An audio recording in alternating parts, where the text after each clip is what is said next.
কিছুদিন আগেই ডক্টর ইউনূসের তৈরি করা সংস্কার কমিশন কিছু প্রস্তাব দেয়। এর মধ্যে তারা পতিতাবৃত্তিকে বৈধ পেশা হিসেবে স্বীকৃতি দেওয়ার দাবি জানায়। কি সুন্দর পরামর্শ, তাই না? এসব সংস্কার কমিশনের সাথে যারা জড়িত তাদের মা বোনেরা যেহেতু পতিতাবৃত্তির সাথে জড়িত, তাই তারা এটাকে বৈধ পেশা হিসেবে স্বীকৃতি দেওয়ার দাবি জানাচ্ছে। জানাইতেই পারে। এতে করে সংস্কার কমিশনের লোকজন বলতে পারবে আমাদের মা বোনেরা পাবলিক সার্ভিস দেয়। কী ধরনের সার্ভিস দেয় সেটা নয় নাই বললাম, কারণ রাষ্ট্র এটাকে পেশা হিসেবে স্বীকৃতি দিয়েছে। গত শনিবার ঢাকার সোহরাওয়ার্দী উদ্যানে হেফাজতে ইসলামের সমাবেশ অনুষ্ঠিত হয়। এই সমাবেশে সকল ধরনের রাজনৈতিক দলের নেতারা এসেছে, এমনকি বৈষম্য বিরোধী ছাত্র আন্দোলন থেকে হাসনাত আবদুল্লাহ এসেছিলেন।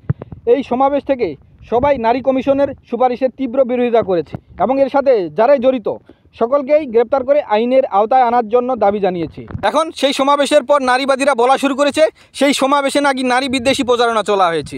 এমনকি 50টার বেশি এনজিও ইতিমধ্যে বিবৃতি দিয়েছে এবং এর প্রতিবাদ জানিয়েছে তারা। এখন এইসব নারীবাদীদের দাবি হলো হেফাজতের সমাবেশে নাকি নারীদের বেশ্যা বলে ডাকা হয়েছে। তো নারীবাদীদের এখন চুলকানি শুরু হয়েছে। সকল নারীকে বেশ্যা বলা হয়েছে, তারা কি এটার কোনো প্রমাণ দিতে পারবে?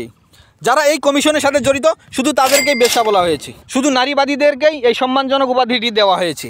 কারণ সকল নারী এই সংস্কার কমিশনের সাথে জড়িত নয় এবং সাপোর্টও করে না। তাই যেসব নারীবাদী এই সংস্কার কমিশনের সাথে জড়িত সেসব নারীবাদীকেই এই সম্মানজনক উপাধিটি দেওয়া হয়েছে। সুতরাং এই সম্মানজনক উপাধিটা তাদেরই প্রাপ্য। তাছাড়া নারীবাদীদের গায়ে লাগবে কেন? কারণ তারা তো নিজেরাই এর আগে সাপোর্ট করে এবং সমাজে পেশা হিসেবে স্বীকৃতির দাবি জানিয়েছে। কিন্তু এখন তাদেরকে বেশ্যা বললে তারা এখন খেপে যাচ্ছে। আমি নিজেও বুঝি না এর কারণটা কি। যদি পেশাবৃত্তিকে তারা নিকৃষ্টই মনে করে তাহলে তারা পেশা হিসেবে এটাকে কেন স্বীকৃতি দিতে যাচ্ছে? আর যদি তারা পেশাবৃত্তিকে নিকৃষ্ট মনে না করে তাহলে তো তাদেরকে বেশ্যা বলা হচ্ছে, তারা এটা নিয়ে গর্ব করতে পারে।